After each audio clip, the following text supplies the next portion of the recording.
Good evening, everyone. My name is CAO SHIJIE.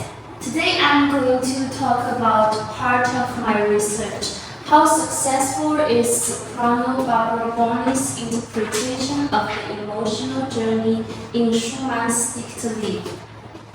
So today's sharing meeting will mainly focus on two aspects. In the first part, I will analyze the musical compositional techniques, the use of accidental and transposition on the vocal cycle Dictlied. And I will also analyze and explore the difficulty of melodic singing techniques. In the second stage, I will share my personal experience of practicing and singing. So I will begin by looking at the first part, singing technical difficulty analysis in melody. First is the sound range design of the work.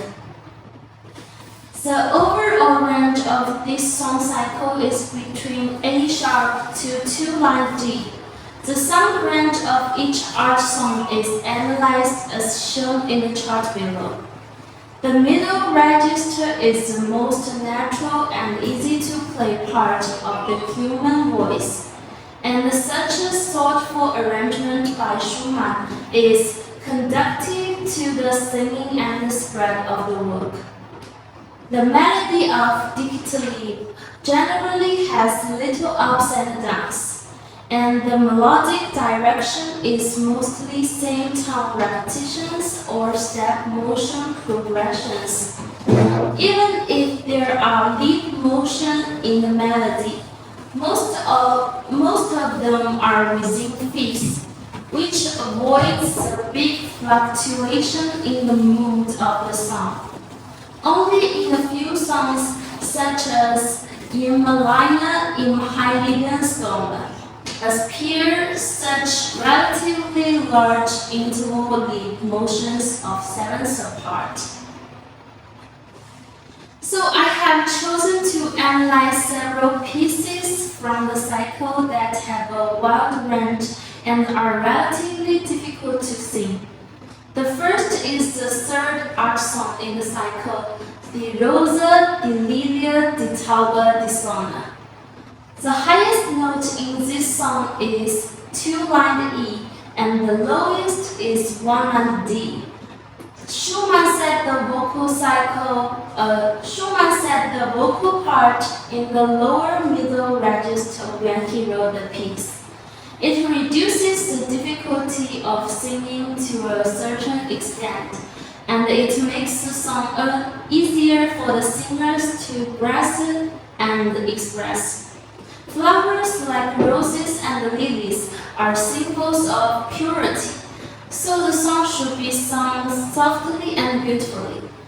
Compared to the loud high register, the timbre of the middle register is more suitable for the musical image. In addition, the melodic direction of the song is basically homophone repetition and degrees progression, and the interval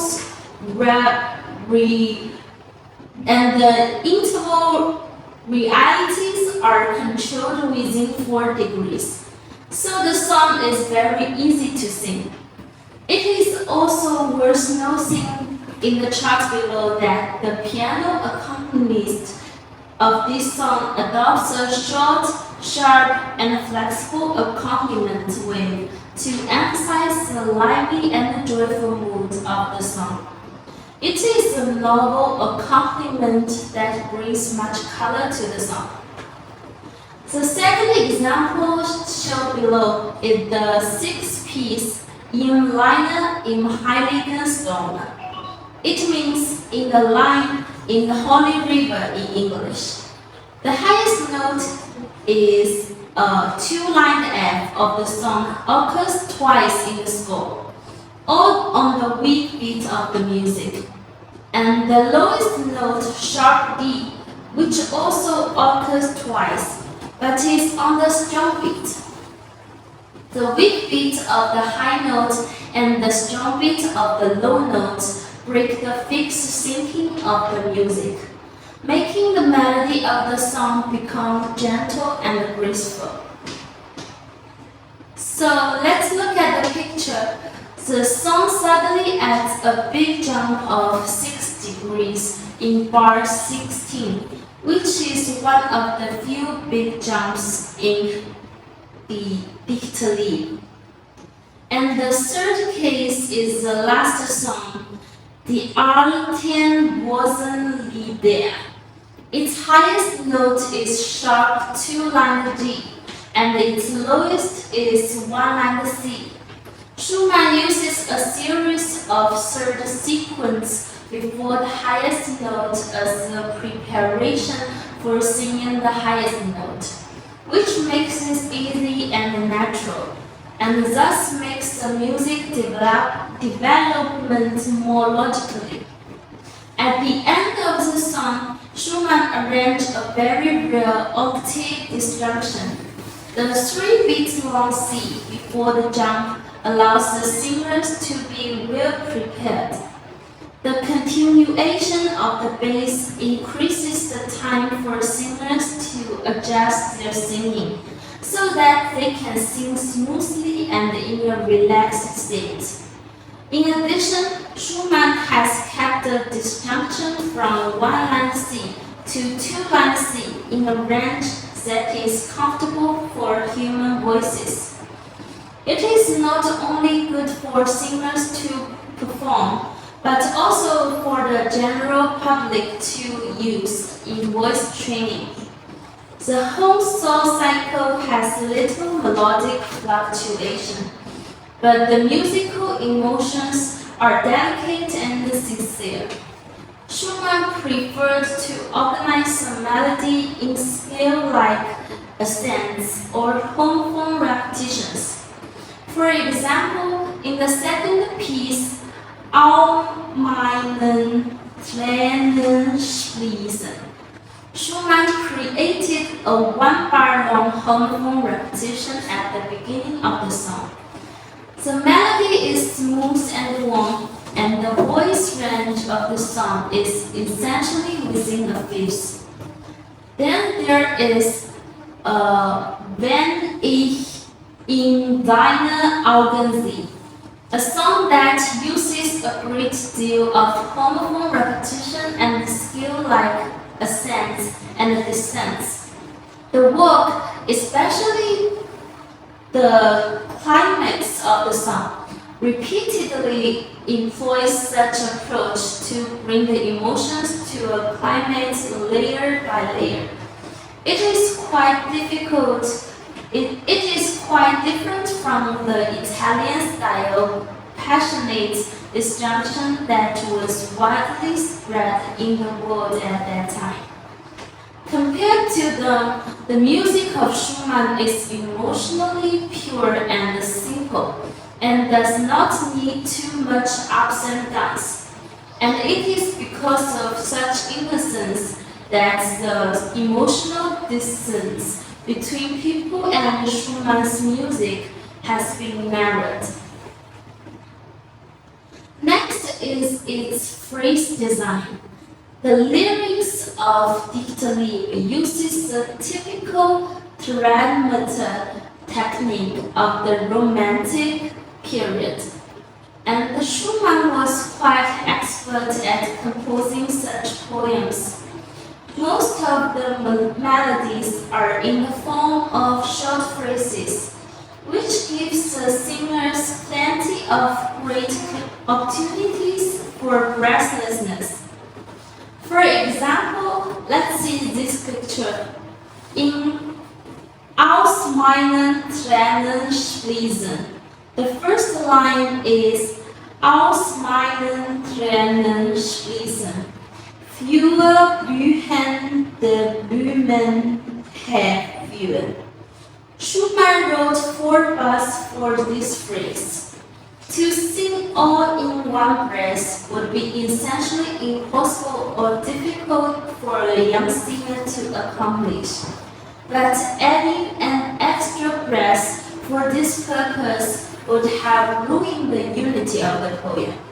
So Schumann here, which is the second half of second part of the song, cleverly arranged a half-beat rest.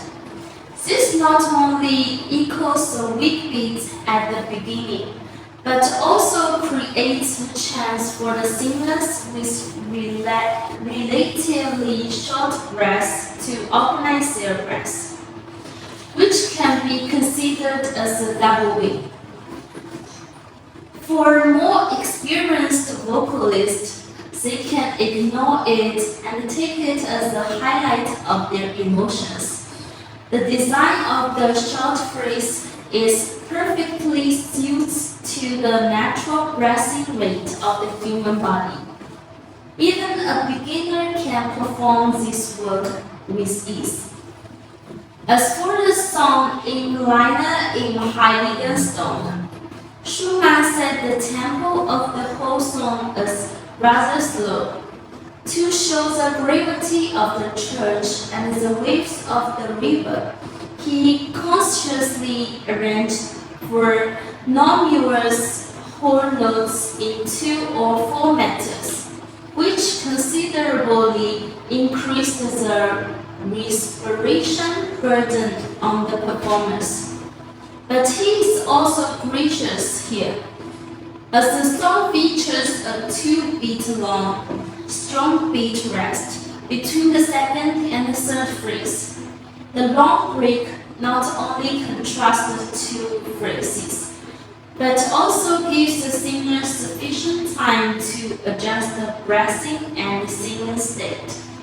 The song is also one of the few songs in the entire suite that has strict retirement and for breathing.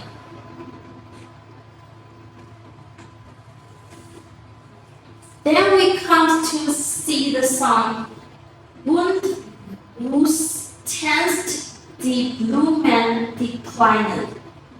This phrase shown in the picture is only 4 bars long, and the overall tempo of the song is relatively fast. The fast melodic progression is very breath-consuming.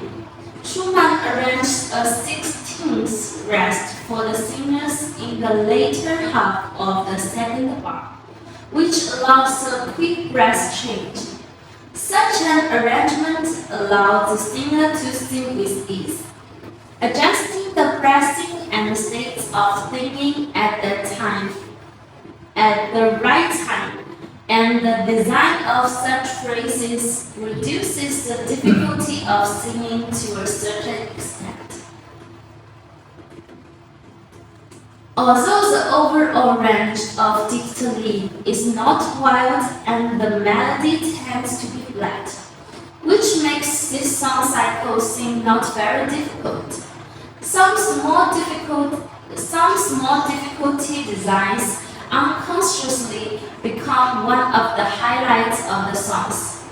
It is because diphthongy does not pursue one-sidedly the shallowness of the high notes that Schumann placed most of the pitches of the songs near the 2-line E, 2-line F, and the 2-line G, the transpositional zones.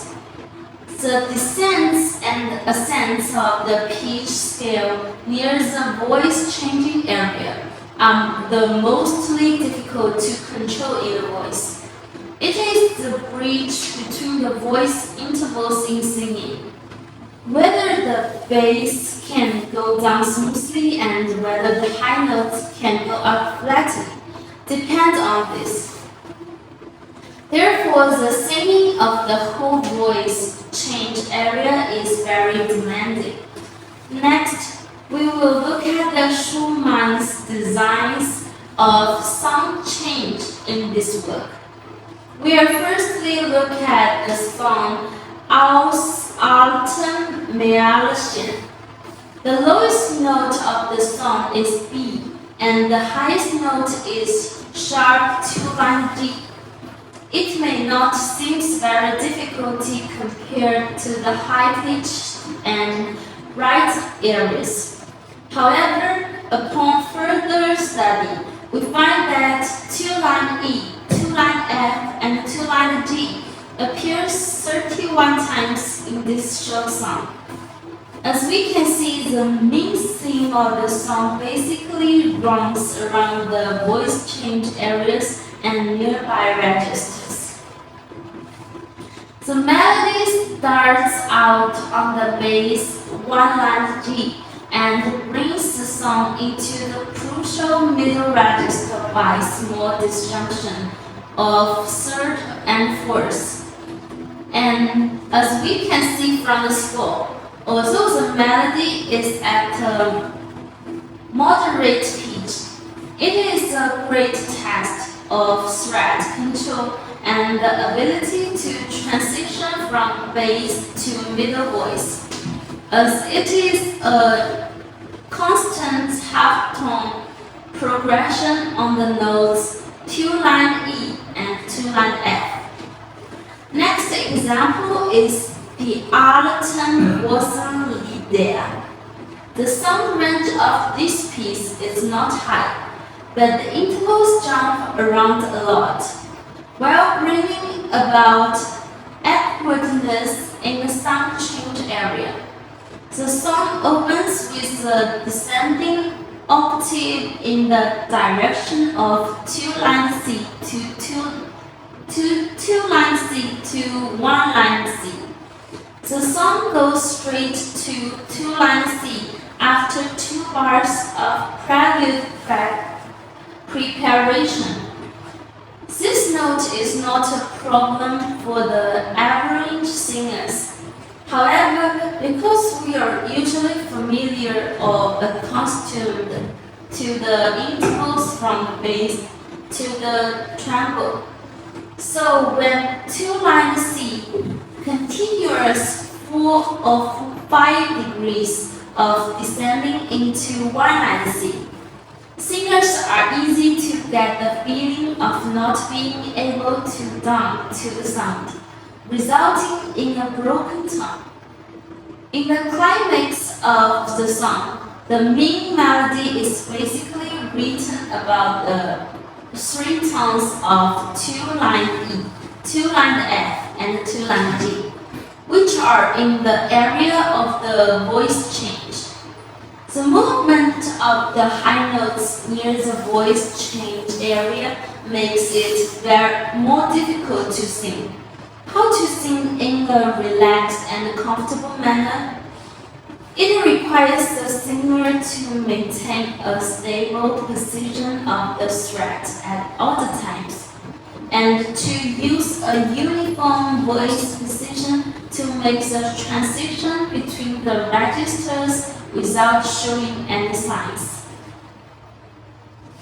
Schumann's dictate does not seem to be difficult from the scores, but the melodic designs near the sound changing zones favored by him and the complex dotted rhythms are a major highlight of the work.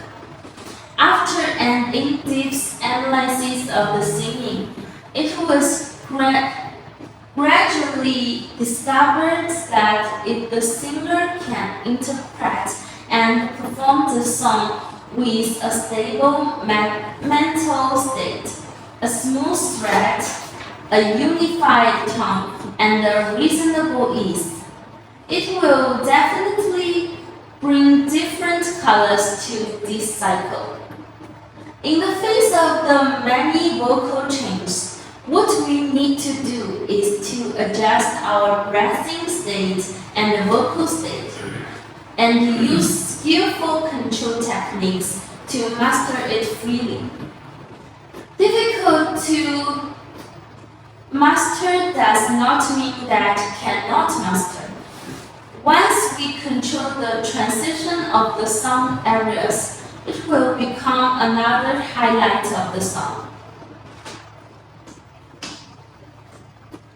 Schumann was also an outstanding music critic, so in composing the melodies for the poems, he also referred to the two-way method of thinking that he usually uses in his writing. Just as he had created the two center figures of the League of David, Frostan and Auspice, in 1834, he also experimented with a double melody for the climax of the song, which was optional. Singers can choose to sing it according to their own voice conditions or musical preferences. The song "Wenn ich in deine Augen sehe" appears as a reflective double melody at bar 7. From bar 6, after the melody gradually stretches over the relatively high two-line F, the soprano voice suddenly descends in a conjunction, and the mood of the music becomes depressed by the rapid half-tone progression. In bar 7, Schumann designed two musical styles. When the melody descends to two-line D, Schumann reaches a climax of the section with a purely 4-degree disjunction that rapidly expands the musical space. It corresponds to the word renewed and spiritual in the lyrics. The fast ascending melody portrayed the ecstatic state of the boy after kissing his lover. The contrast between the caution in the former bar and the sudden outburst in the later bar is distinctive, passionate, and bring an unexpected joy.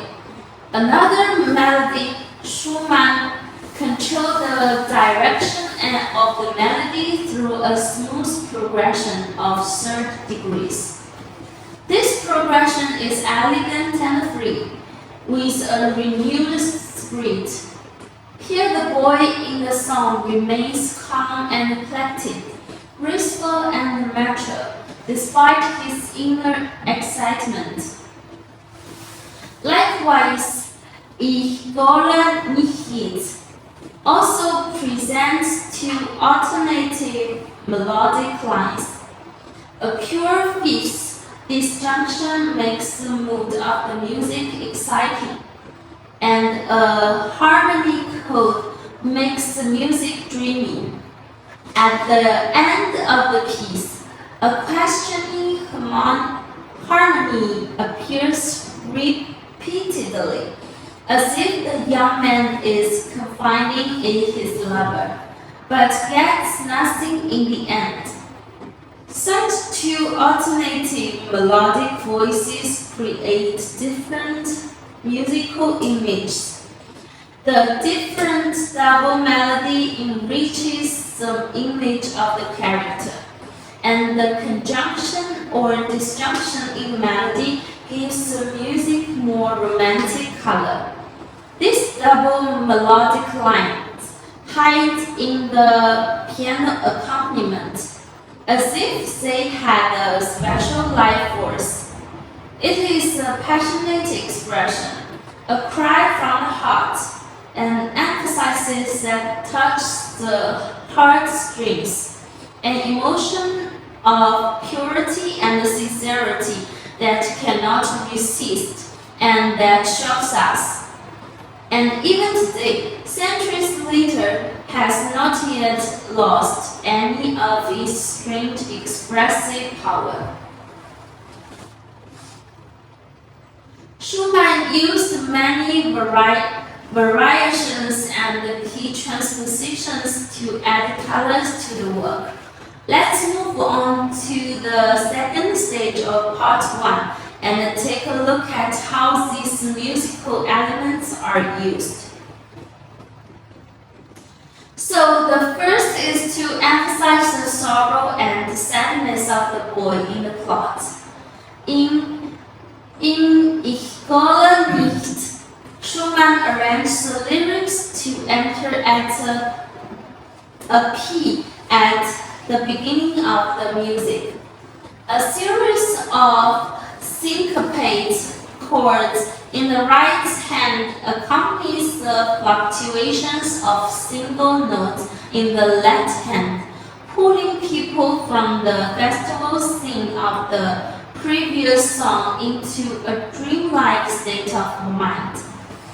The mood quiets down as the note floats and then sinks back into deep contemplation. The beginning is very rarely entered with a strong beat, but the 4-bar long minor key coloring makes the heart sad. The first phrase enters in a key of G minor, and the melody descends as the voice subdued. In the second phrase, Schumann shifted the key from G minor to C minor. With this shift, he intended to emphasize the inner conflicts of the boy. Bar 7 is accompanied by the lowest note of the piece. In this moment, the heart of the boy is full of pain and low emotion. Then look at the picture here. The melody suddenly raises, and the piano accompaniment changes from low to the hot.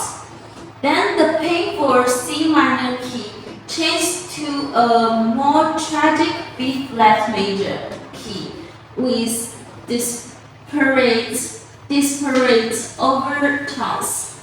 The variation that appears in bar 10 divide the painful emotion from the shout of despair. The third phrase reflects a dark and miserable coloration. The last phrase returns to the key of G minor. The music is in the same state of the mind as the voice, forgetting the pain with his tears, and the life returns to the way it was. It ends with an 11-bar long coda that is far longer than any other phrase in the piece. The syncopation across the bars and the continuous prolongation seems to tell us that the boy's tear has not stopped.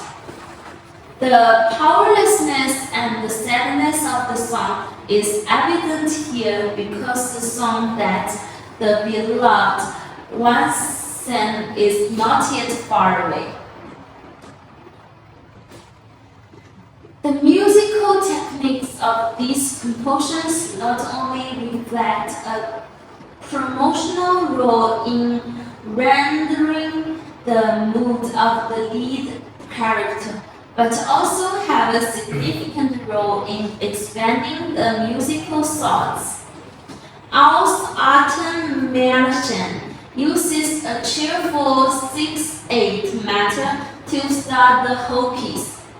The brighter key of E major is accompanied by lively columnar chords, and that display the gorgeous colors of words.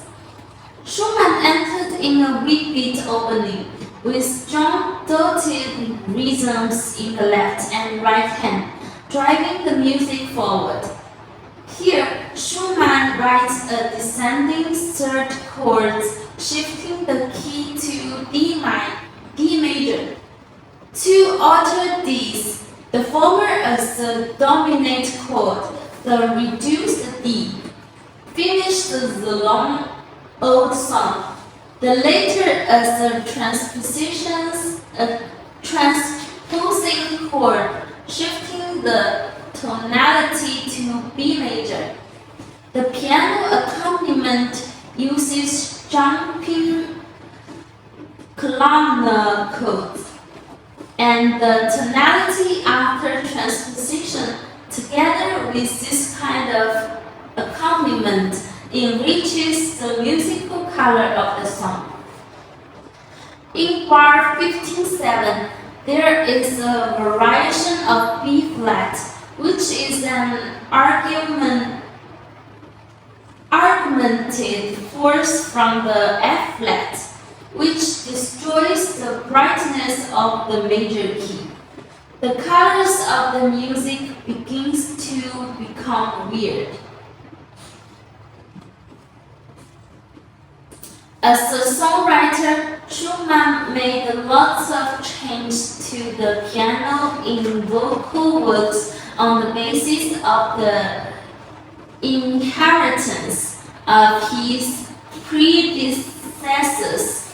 It greatly improved the status of the piano accompaniment in vocal works, making the image and the color of the songs richer and expressing the content of the songs more clearly. But for Schumann, the piano was an essential part of his life. But because he attached too much importance to the piano, his early vocal works were similar to piano works with vocal lines. The voice was often in a supporting position, but in dictally, the piano acts as a companion to the voice, changing its role as the music develops. The piano accompaniment in the cycle describes the surroundings and the atmosphere in an extremely graphic way, and the psychological portrayal of the characters is even more distinctive. So now let's see how it goes through the piece. Like most composers, Schumann uses traditional forms of weaving, such as broken chords and columnar chords, to emphasize and create the atmosphere of the songs. In the songs, Im Bon der schönen Monatmai, a continuous progression of broken chords is used as the main sound pattern from the prelude to the coda. The ascending broken scales of the left hand and the descending scales of the right hand are moving up and down, as if they are asking each other what wonderful thing will happen in this bright and colorful May. Extensions like waves push the musical thought forward. The piano accompaniment with its gentle broken chords portrays the excitement and the expectations of the boy who is going to express his love to the girl he likes, as if he is talking about his feelings of love right next to us. The simple broken chords are clean and delicate. The piano accompaniment in Aus meinen kleinen Schließen is less brilliant and gorgeous than the rest of the accompaniment, using only the simplest of columnar chords to support the vocals. The song leaves the familiar introductory part out, and the vocal and piano come into together in a simple, straightforward manner. The left hand of the piano employs a series of descending staccato, giving the music a sense of strangeness and uncertainness. The boy is also nervous, frightened, and uneasy at this point. The large number of thoughts and weak starting patterns in the vocal part increase the feeling of weakness and powerlessness in the music. while the columnar chord of the right hand in the accompaniment set of the vocals quite will hear. At this point, the piano exists entirely for the purpose of emphasizing the vocals.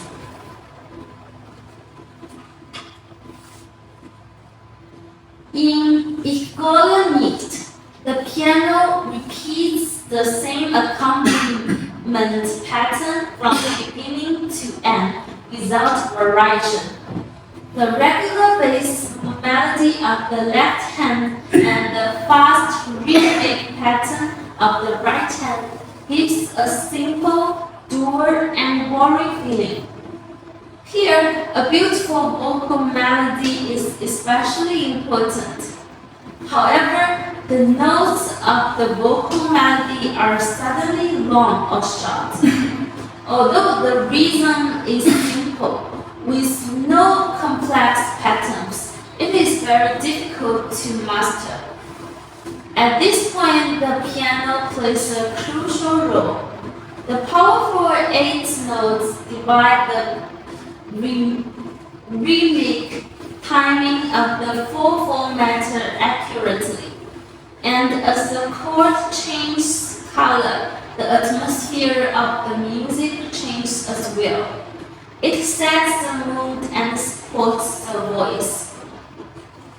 Tremolo is often used to paint the delicate inner changes of a character. Fluent Blues tense Die Blumen declinen is about a sentimental boy who suffers a bad love and sadly tells the flowers, birds, and stars about the pain in his heart. In this piece, Schumann gives the piano a tremolo accompaniment for the whole piece. If only listening to the piano, people will not find the sense of melody. The flowing of the third, second notes speaks of the sorrow, but it is only with the vocal part that the beauty of the music emerges. So in the song cycle, the piano and the vocal sometimes appears as a duet, alternating strengths and weaknesses. Sometimes the vocal even becomes the background singing for the piano, with the piano as the lead of the song. Schumann rarely repeats the lyrics. Occasionally 2 verses are in the same melody, but the piano part is always written differently. Wenn ich in deine Augen sehe is a very quiet song in terms of mood. The vocal is described as a hazy feeling of happiness in an extremely weak voice. The voice of the singers should be weak and delicate, as if they were whispering to themselves. The music in the style of recitative positions the vocal and the piano in a canonical rotation. The piano is no longer just an accompaniment as it used to be. At the beginning of the piece, the piano comes in a step ahead of the vocals, ending the joy of the previous song with a bar-long columnar of chords resting on the dominant chord. The free prolongation of the piano contrasts sharply with the marbling of the voice. The melody accompanied by the piano seems like an outsider watching the boy who has been blinded by love with a cold gaze. In the piece, Höre ich das Liedchen klingen, Schumann adds a 4-bar regular intro on an extremely rare occasion. Single note piano touches in the left hand and broken chords in the right hand make it up. As the scale descends, that song is heard from far away. The vocals enter in bar 5, and in this song the vocals seem so declined and low and husky. The boy is heartbroken as he tells people about this old song of his lover that made his burning heart explode in his chest. Perhaps to create some conflict, Schumann still uses the same accompaniment pattern as the intro here. While the vocal records the song, the piano accompanies the vocal in singing the song. At the end of the coda, with his tears, the vocal stops. But the piano has not stopped yet. It changes chords and continues to sing the old song of the beloved in the flowing manner. In Schumann's art songs, piano and vocals are inseparable. Sometimes the piano is even more significant than the vocal part. In this song cycle, Schumann sometimes abandons the prelude and starts with the beginning. But sometimes he adds a marked piano coda at the end of the songs, which is like an end, but also like a developmental part, and emerge with new musical thoughts, leading people into new spaces of imagination. In fact, the piano accompaniment of Schumann is like a complete piano piece in itself. Throughout the score, the vocal part of the song is written very simply, essentially consisting of a series of short phrases of similar pitch. Without the accompaniment, it might be a very boring song. However, when combined with the piano accompaniment, it produced a very moving effect. The flowing melody brings the song and the piano accompaniment surging up again and again, giving artistic enjoyment far away and near, gradually leaving. After describing the difficulties of singing this work and the characteristic musical designs, I will move on to the second part of my sharing. It is the subjective personal experience that arose after I practiced and sing this vocal cycle digitally. The first is the accurate expression of the content of the lyrics. The entire work is written in German poetry. For us, it is like a foreigner singing Chinese poems. If we want to express the content and atmosphere of the poems accurately, it is essential for us to have a good grasp of the rhythms of the poems. Taking the fourth song, Wenn ich in deine Augen sehe, as an example, part of the lyrics in the second half of the song are as follows. Wenn ich mich an deine Brust, kommst über mich wie Himmels Lust. In this task, it was the ST that rhythms, that rhymes. When we sing it, we need to pronounce the consonant clearly and distinctly so as to bring out the rhythmic beauty of the poem. This piece is not bad is not that difficult to sing. Schumann may have released it in his compositions, so he left an eighth rest after each rhythm and after each rhyme to give the singers a chance to catch the breath. I think the second aspect of singing this piece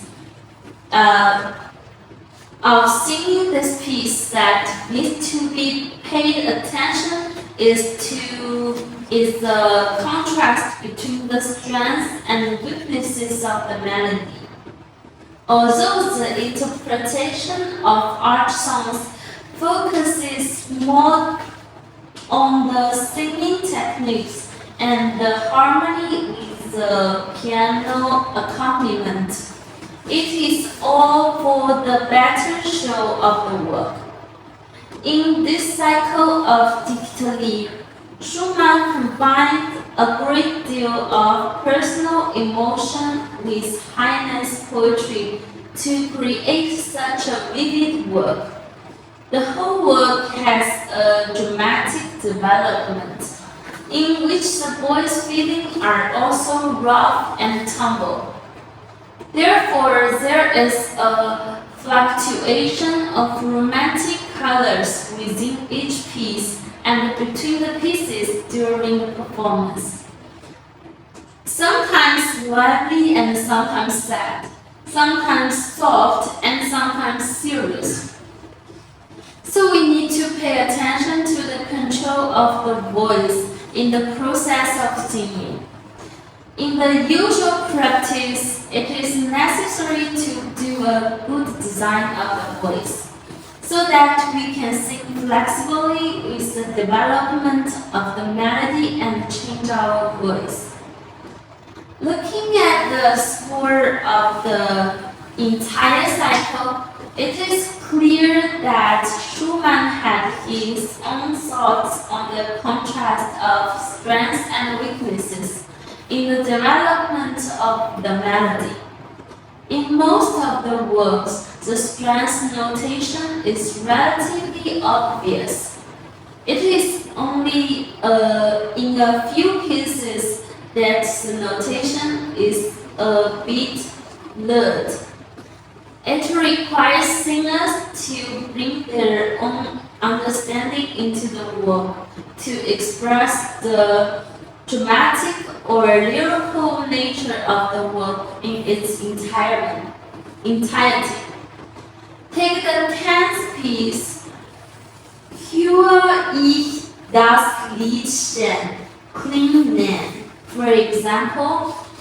This is one of the simpler pieces in the whole cycle. It is not very long. The range is not wide. The tempo is not fast. And Schumann did not put too much limitations on the score. The intensity of the whole work is only marked with a P when the human voice comes out, and nothing else. So what kind of narration is not flat and tasteless when singing? I have been thinking about this in depth. This piece plays a role as a bridge between the beginning and the end of the emotional development of the whole work. It is the coda to the boy's betrayal and the beginning of the boy's sorrow alone. The boy sings the reluctance and helplessness in his heart to himself who is lonely. Therefore, this piece is introspective and obscure. The P marked by Schumann also sets the tone of the whole piece. In the fourth phrase, when the sorrow of the young man is about to burst out wildly but has to be withdrawn, and in the last phrase, when the sadness of the young man melt into tears. I chose to treat these two phrases as a not sharp rhythmic line from weak to strong and back again to weak. This is more dramatic and expressive of his emotional changes than the straightforward narrative.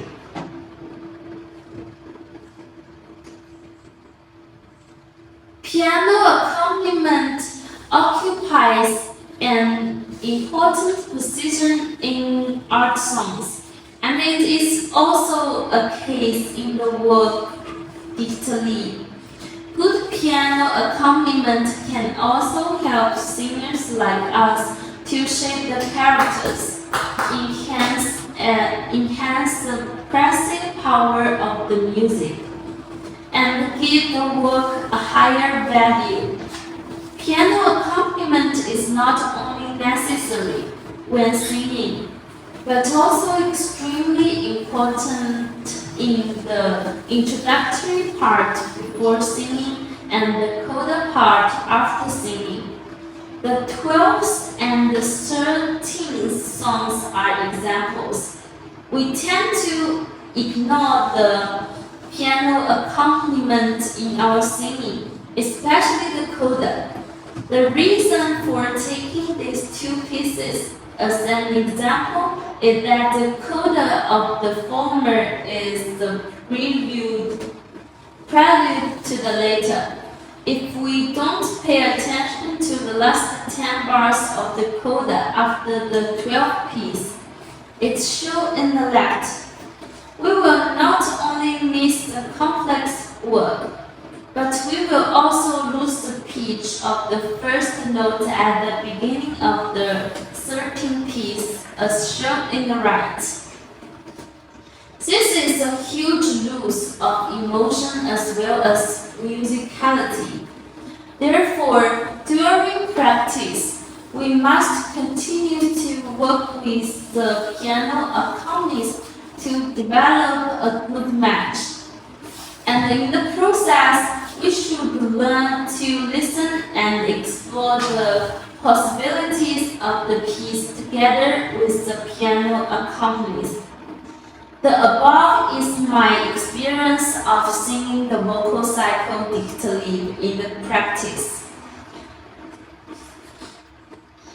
So through this sharing meeting, I have gained deeper artistic insight into the vocal cycle digitally and Schumann through my research and practice. I also hope that these my discoveries and analysis can be some singing suggestions and considerations for all music practitioners and lovers. Thank you again for coming and listening.